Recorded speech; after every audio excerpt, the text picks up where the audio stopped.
Bonjour, ici Stéphane Vaillancourt d'Objectif Numérique pour le blog de Best Buy. Aujourd'hui, je vous présente le tout nouveau téléphone Galaxy S20 FE de Samsung. Qu'est-ce que c'est le S20 FE? En fait, c'est le FE 5G.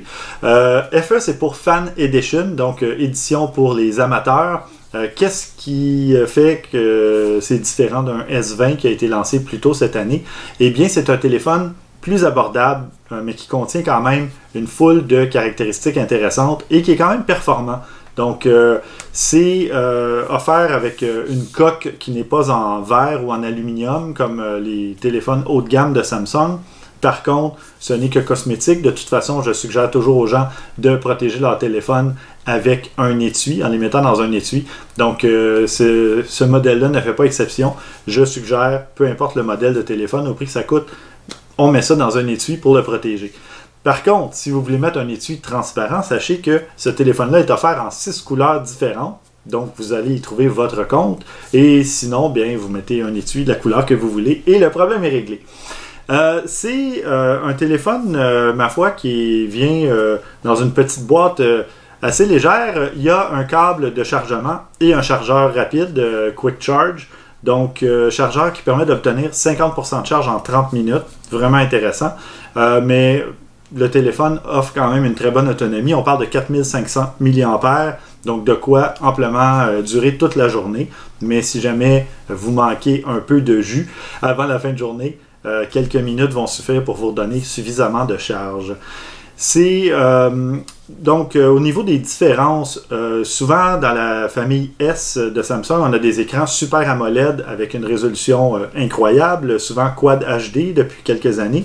Dans ce cas-ci, écran de 6,5 pouces, on a une résolution Full HD, HD intégrale de 1080 par 2400 pixels. Donc c'est amplement suffisant. C'est un ratio de 20:9 et non 16:9. Donc c'est encore plus large. Vous pouvez voir des films dans tous les formats que vous voulez avec ça. Et ce sont des films en résolution HD intégrale. Donc c'est parfait. C'est bon aussi pour regarder des photos. Et on a 6 Go de mémoire vive. Qui aide beaucoup parce que le processeur, c'est pas un processeur Snapdragon, c'est un processeur Exynos 990 à 8 cœurs, qui est quand même performant, mais la mémoire vive, 6 Go, ça vient aider aussi. On remarque à peu près pas que c'est pas un processeur Snapdragon. Toutes les applications se lancent bien, l'appareil photo répond bien, ça tourne la vidéo aussi. Je vous reparle photo et vidéo dans un instant. On a 128 Go de stockage et on a un petit lecteur pour une carte micro SD qui permet d'ajouter jusqu'à 1 Teraoctet supplémentaire. Donc, de quoi avoir suffisamment d'espace pour la durée de vie du téléphone. Comme vous l'avez remarqué, il y a 3 caméras à l'arrière et il y en a une à l'avant, toute petite, vraiment qui ne prend à peu près pas de place sur l'écran. L'écran, très joli aussi. La différence avec les appareils S20, c'est que l'écran, l'image ne va pas aller sur les côtés. Donc, l'appareil est arrondi, mais pas l'écran. Et ça, c'est parfait parce que sur un écran arrondi, de toute façon, on a tendance à accrocher un petit peu le rebord à l'occasion. Et dans ce cas-ci, il y a une toute fine bordure tout le bord. Et ça fait en sorte que, justement, la prise en main et l'utilisation sont plus agréables, plus naturelles. Donc, on perd absolument rien au niveau des fonctionnalités. Et puis, ben, on remarque à peu près pas la bordure autour de l'écran. Donc, de ce côté-là, Samsung a fait un bon boulot. Écran AMOLED, je l'avais mentionné, et qui a un taux de rafraîchissement de 120 Hz. Donc, encore mieux qu'un 60 Hz. La qualité d'image, les animations, tout est vraiment très fluide. Ça fonctionne bien. Il y a du Wi-Fi A, B, G, N, AC, AX, donc jusqu'au Wi-Fi 6, parce que le Wi-Fi AX, c'est le Wi-Fi 6. On a du Bluetooth 5.0, on a le NFC. La seule chose qu'il n'y a pas, en fait, c'est une prise casque. Donc, mais vous pouvez facilement utiliser soit un adaptateur ou un casque sans fil comme les nouveaux Galaxy Buds Live que j'ai testé récemment. Vous pourrez aller voir la critique sur le blog de Best Buy. Sinon, lecteur d'empreintes digitales à ultrasons, donc situé à l'avant de l'écran, ça fonctionne bien. Par contre, au début, il faut s'habituer pour savoir où mettre son doigt parce qu'il n'y a pas de repère physique comme sur la plupart des modèles Samsung depuis au moins 2 ans, je dirais.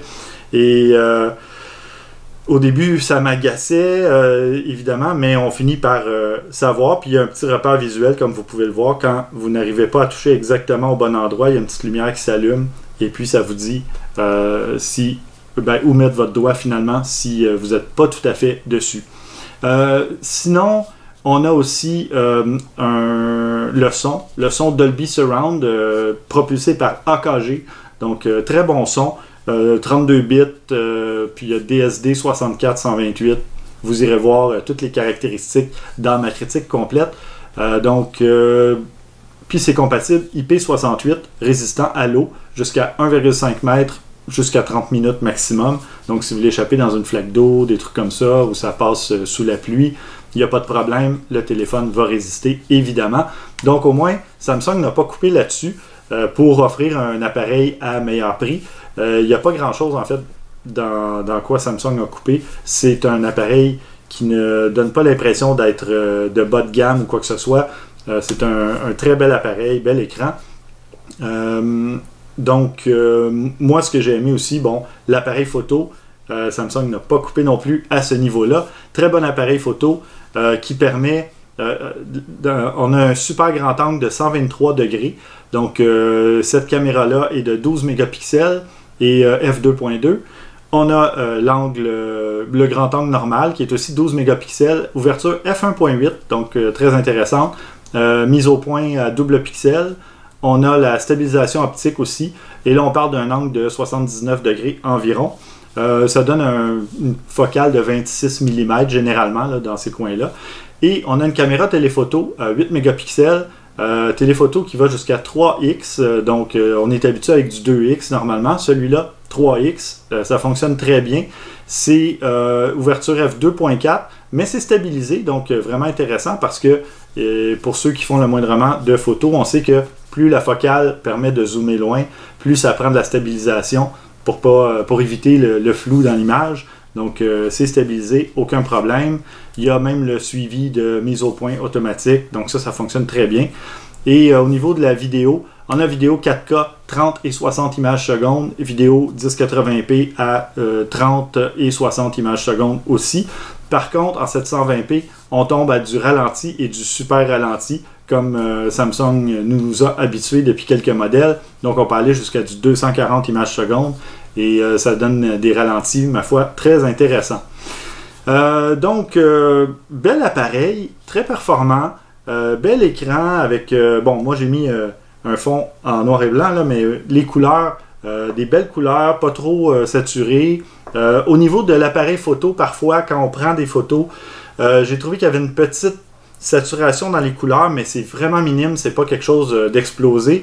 Je le comparais avec des photos prises avec le Galaxy S10 ou avec un appareil photo. Il y a peut-être un petit peu plus de couleurs, mais pour les gens qui aiment avoir des photos colorées ou regarder des photos colorées, c'est parfait. Au niveau de la mise au point et de la mesure de l'exposition, de l'éclairage, j'ai trouvé que cet appareil-là fonctionnait mieux que le S10 de l'année dernière. Donc ça, c'est un bon point en sa faveur. Des trucs un petit peu rétro-éclairés, etc. L'appareil ne va pas essayer de trop booster la lumière autour de ça lors de la mise au point et du calcul de l'exposition. Donc ça, c'est un beau petit point en sa faveur. Sinon, bonne autonomie de pile, 6 couleurs pour ceux qui aiment choisir la couleur de leur téléphone.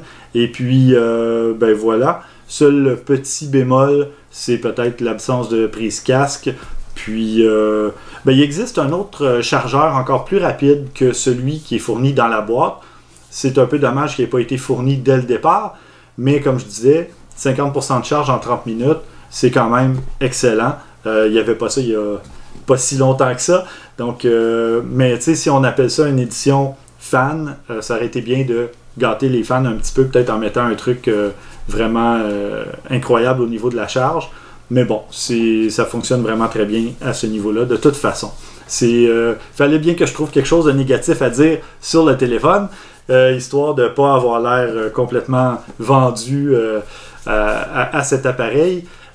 J'ai bien apprécié mon test et c'est à peu près tout ce que je retrouve à dire parce que même la petite coque de plastique au début, je me disais peut-être que, mais non, ça fait même pas C'est vraiment un beau fini. Samsung a fait un beau boulot, choisi un bon matériau pour sa coque de téléphone. Alors, chapeau Samsung, je recommande fortement cet appareil qui est à un prix beaucoup plus abordable que les S20 ou S20 Ultra qui sont sortis plus tôt cette année. Donc, si vous voulez voir plus de photos de produits, des caractéristiques techniques et tout cela, je vous invite à aller lire ma critique complète sur le blog de Best Buy.